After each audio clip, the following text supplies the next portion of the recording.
E aí, pessoal do canal, tudo certo? Pessoal, vamos lá gravar um café com fertilidade. Hoje a gente tem duas perguntas para responder. Uma é um pouquinho maior, eu vou aproveitar a pergunta porque apareceram alguns casos aí, é importante conhecer esse diagnóstico, um pouco das condutas, o que fazer e com um pouco das repercussões. A paciente perguntou aqui quais são as repercussões e a gente vai falar também um pouquinho de quando a paciente não engravida com embriões euploides ali pós-transferência, o que fazer depois.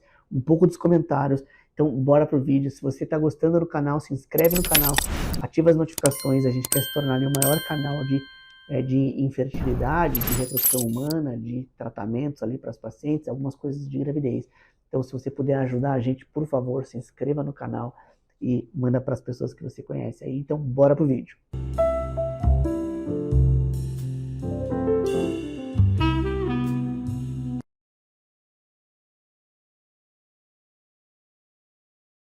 Legal, o Emerson Nascimento perguntou o seguinte: doutor, bom dia. O senhor pode falar um pouco sobre asfixia perinatal, riscos, sequelas e tratamento? Legal. Então, primeira coisa assim, o que é a asfixia perinatal? É basicamente, eu até anotei aqui, a injúria sofrida pelo nenê por falta de oxigênio, por má oxigenação hipóxica e por má perfusão durante o parto, o que a gente chama de perinatal, ou durante o período ali do nascimento, um pouquinho antes do nascimento, durante o nascimento, um pouquinho depois do nascimento, ou seja, perinatal. Bom, a primeira coisa é isso, falta oxigênio, a má oxigenação neste período. Existem várias condutas para fazer, para identificar, mas acho que a primeira coisa que é possível é o seguinte: muitas vezes o nenezinho ele tem uma insuficiência placentária, né? A gestação já vem ali com uma má oxigenação e o nenezinho vai nascer num período no ambiente onde a oxigenação não é o ideal.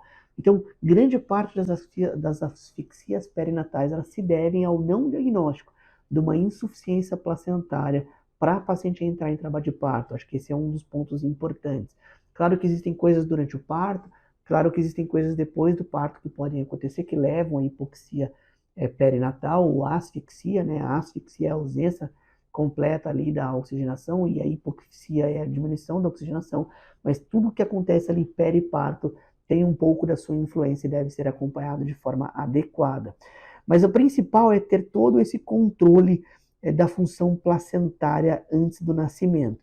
Luiz, e aí dá umas causas, por que a placenta pode perder um pouco de função? Primeiro, as síndromes hipertensivas, as pressões altas da gestação podem levar a isso.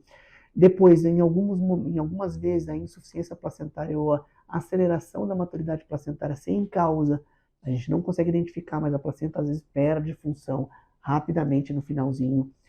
Outra coisa, diagnósticos de problemas do nenenzinho que não foram feitos antes, as cardiopatias, um nó verdadeiro do cordão, às vezes o cordão dá um nó, e esse nó pode dar grande repercussão ali durante o parto.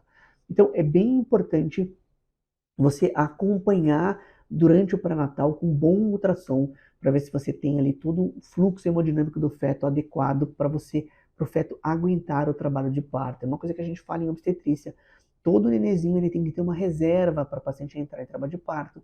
E aí, quando ela entra em trabalho de parto, dá para a gente acompanhar também o sofrimento fetal agudo. Então, a qualquer sinal do sofrimento fetal agudo, o médico ali vai dar a sugestão de interromper o trabalho de parto através de uma cesariana.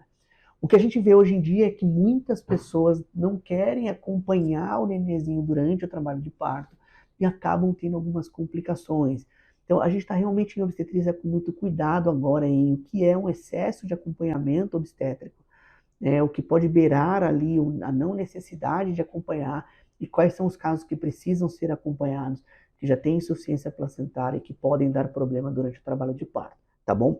Um segundo ponto é se prevenir durante o trabalho de parto, ter um bom obstetra, uma boa obstetriz, ou que seja ali assistindo a paciente, que consiga acompanhar o tamanho do útero, que consiga fazer uma boa pelvimetria. Eu vejo pessoas discutindo coisas obstétricas, mas sem muito embasamento, sem conhecer realmente se as coisas podem dar certo ou se as coisas podem dar errado. Então, a melhor saída de tratamento da asfixia perinatal é o conhecimento das manobras obstétricas, é o conhecimento da obstetrícia a fundo, para assistir um trabalho de parto de forma adequada, tá bom? Bom, tem tudo isso, né? A paciente tem que acompanhar antes do parto se a placenta está funcionando bem, ela tem que ser bem acompanhada durante o parto. É claro que a obstetrícia é uma caixinha de surpresa, existem casos muito difíceis ali que a gente acompanha, mas se você estiver bem informado, você pode minimizar a asfixia perinatal com o seu obstetra. E a outra, confiar no médico que você escolheu para te assistir, que a hora que ele falar ali, olha, infelizmente a gente não consegue continuar com o parto normal, temos que seguir para cesárea. Isso também deve ser feito, porque o médico já levou uma série de considerações para tomar essa decisão. Claro, a gente conhece que as pessoas exageram ali na cesariana, né? Acabam indicando cesárea quando não é necessário. Mas se você tiver conhecimento e confiança no médico que você escolheu, você também vai evitar a asfixia perinatal, tá bom? E por último, uma coisa super importante é a assistência neonatal ao nascimento.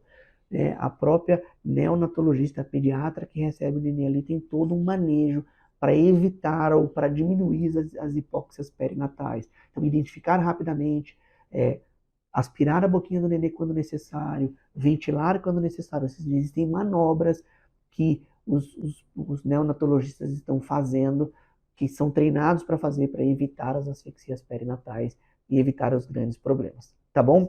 Eu acho que pela asfixia, assim, tem várias outras coisas que eu separei aqui para falar, coisas mais técnicas, mas eu acho que com o caminho eu consegui explicar bem, acho que as principais causas, eu acho que eu consegui ajudar com alguma coisa, beleza?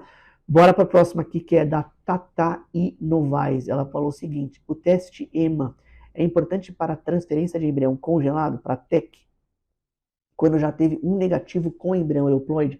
Pessoal, essa pergunta é muito boa, porque ela é muito desafiadora. A paciente tirou aqui algumas principais causas de falha de tratamento. Primeiro é saber se o embrião é geneticamente normal ou não. Ou seja, ela já falou que o embrião dela é euploide. O que fazer quando uma paciente transfere um embrião euploide e não engravida? Essa, vou te falar que é uma pergunta que a gente ainda não conseguiu responder completamente. Inclusive, eu gravei uma Human Reproduction Update, uma publicação enorme, num Journal Club. Vou pedir para ver se a Nicole acha aqui o paper para falar sobre por que os embriões euploides não implantam. A gente discutiu várias causas, mas a principal causa é que mesmo que o embrião seja geneticamente normal, não significa que funcionalmente ele vai ser capaz de gerar uma gestação. Então, quando você compara dois embriões euploides, né, ou seja, geneticamente idênticos, um com morfologia melhor e outro com a morfologia pior, este com a morfologia pior realmente pode engravidar menos. O segundo ponto é, provavelmente tem alguma coisa no útero? Tem.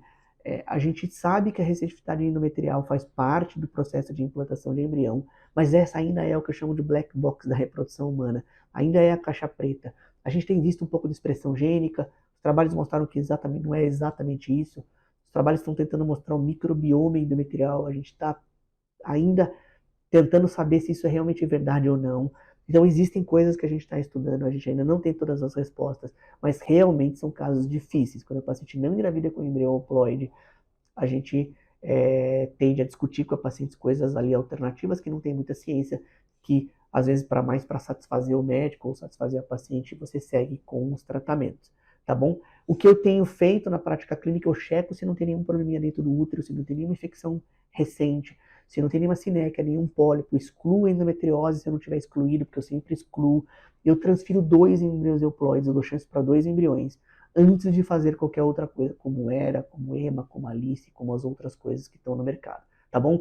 Se a paciente realmente quiser fazer, a gente ainda faz, mas mesmo sabendo que eu já tive alguns casos de EMA que foram muito desafiadores, que foram, assim, um microbioma ali endometrial pode mudar muito rápido, tinha uma concentração muito alta de Gardnerella, a gente esperou um pouquinho, depois ela teve uma infecção de garganta, então a gente realmente não sabe o quão rápido que essa população bacteriana no endométrio pode atrapalhar, o que pode acontecer, a gente também não sabe exatamente como tratar, então ainda é uma coisa que a gente está olhando bastante, está tentando ver, e provavelmente essa resposta minha daqui 1 ano, 2 anos vai mudar, mas a gente está de olho.